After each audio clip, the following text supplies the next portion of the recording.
Pourquoi la plupart de nos objectifs ne sont jamais atteints? Richard Weissman, professeur de psychologie à l'université, propose une explication. C'est que trop souvent, nos objectifs sont spécifiés sous le coup d'une impulsion momentanée, mais qu'ils ne sont pas connectés à des plans structurés, à long terme. 6 étapes sont nécessaires pour concevoir un objectif.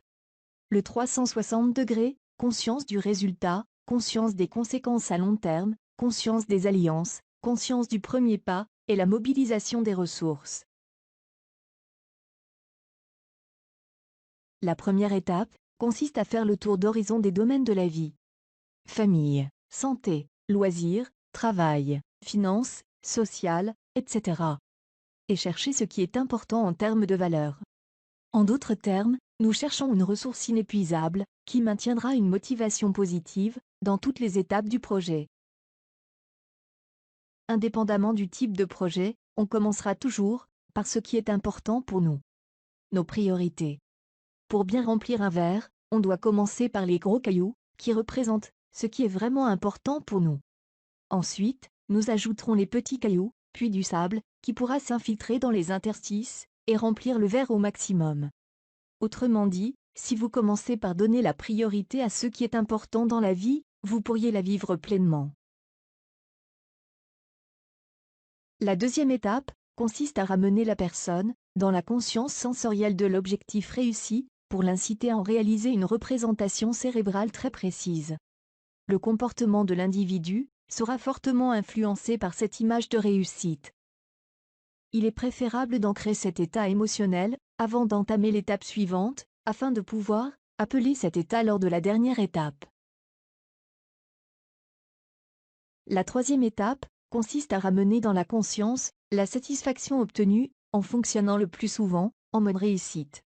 Il s'agit d'établir un lien fort entre la compétence ainsi développée et la satisfaction de ce qui est vraiment important pour soi. C'est-à-dire, ses valeurs. Avoir en permanence, en conscience, que la satisfaction d'une ou de plusieurs valeurs passe par la réussite de mon projet est une très bonne motivation.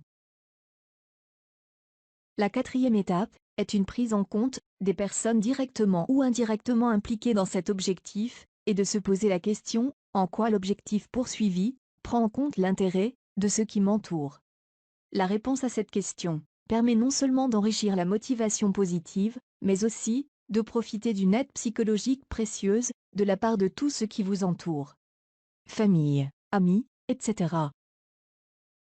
Quand un homme est dans sa légende personnelle, l'univers entier conspire à sa réussite.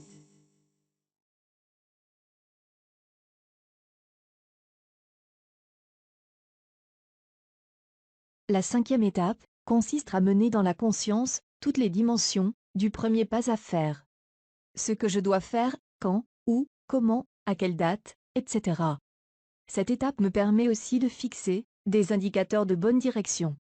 Car on a surtout besoin d'indicateurs qui vous montrent qu'on est bien dans la bonne direction, que d'indicateurs qui vous montrent que vous êtes dans la mauvaise.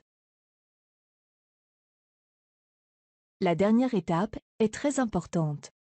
Il s'agit de parcourir toutes les étapes dans l'ordre, tout en s'imprégnant de l'état émotionnel lié à la satisfaction de l'objectif. L'important c'est de bien saisir la différence entre les étapes successives. Amener la personne dans la conscience de ce qu'elle cherche. Puis dans la conscience des conséquences pour elle. Puis dans la prise en compte de la satisfaction des valeurs à long terme. Puis dans l'étape qui consiste à clarifier comment elle va y aller, et par quoi elle va commencer. Et enfin, dans l'association de toutes les étapes, avec l'état interne, directement rattaché à la satisfaction de l'objectif.